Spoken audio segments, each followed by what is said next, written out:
Bueno, una vez que tenemos los datos, insisto, fijaos que para cargar el data table habíamos creado dentro de la función una sección con la palabra reservada var, pues una variable que se llama datos, que es el resultado de toda esta ejecución, ¿vale?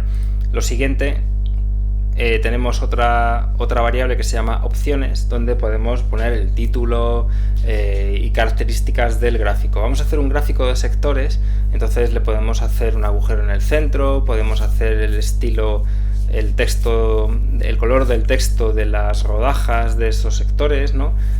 Donde se pone la leyenda, si queremos que sea un gráfico en 3 dimensiones o no, cosas así, ¿vale? Todas las opciones que se pueden barajar para un mismo gráfico, pues las tenéis en la documentación. Y finalmente, y esto es importante, tenemos otra variable que se llama chart, donde lo que hacemos es instanciar un objeto de la clase del tipo de gráfico que vamos a insertar.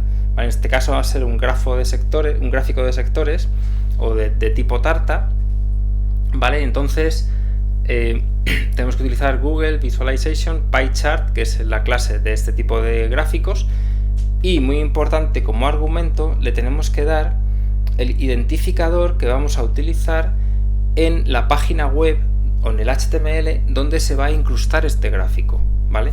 Entonces quedaos con esta flecha azul que está apuntando a un identificador que no es más que un string que yo me he inventado, que se llama PyChart, ¿vale? Podríais haber llamado mi primer gráfico perfectamente, ¿de acuerdo? Una vez que tenemos los datos, las opciones y el objeto gráfico que quiero dibujar, pues utilizo el método draw sobre este objeto, ¿vale? Dándole como argumentos los datos y las opciones,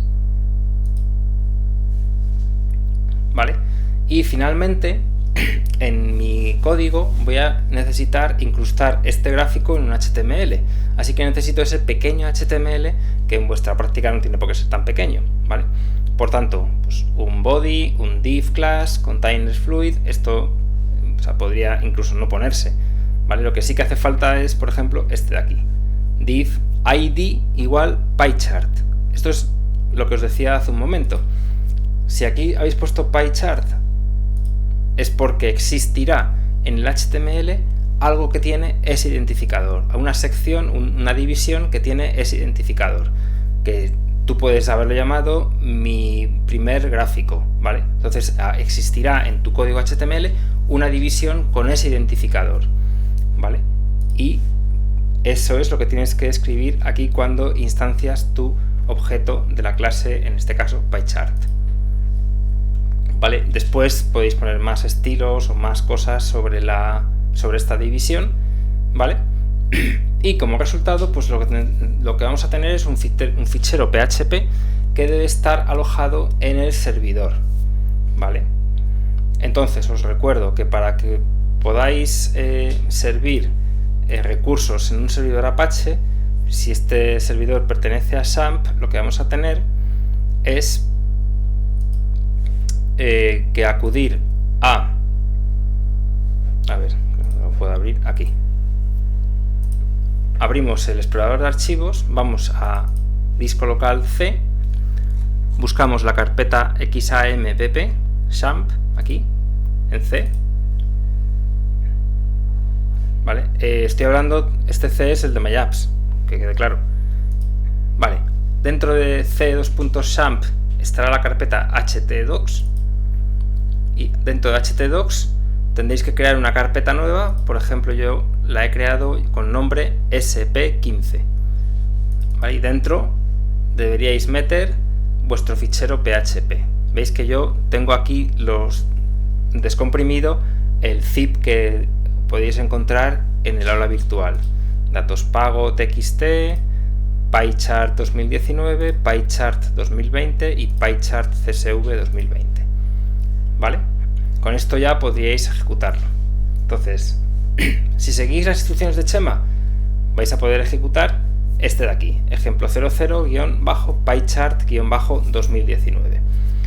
Si no, entonces, o bien ejecutáis el 2020 o bien el de PyChart CSV 2020, como PyChart CSV 2020 no necesita de la base de datos, voy a ejecutarlo para que veáis el resultado del taller, ¿de acuerdo? Y a continuación lo que voy a hacer es enseñaros a poder ejecutar en un primer vídeo el PyChart 2020 y en un segundo vídeo qué modificaciones hay que hacer o qué modificaciones tiene el PyChart CSV 2020, ¿vale? Entonces vamos allá.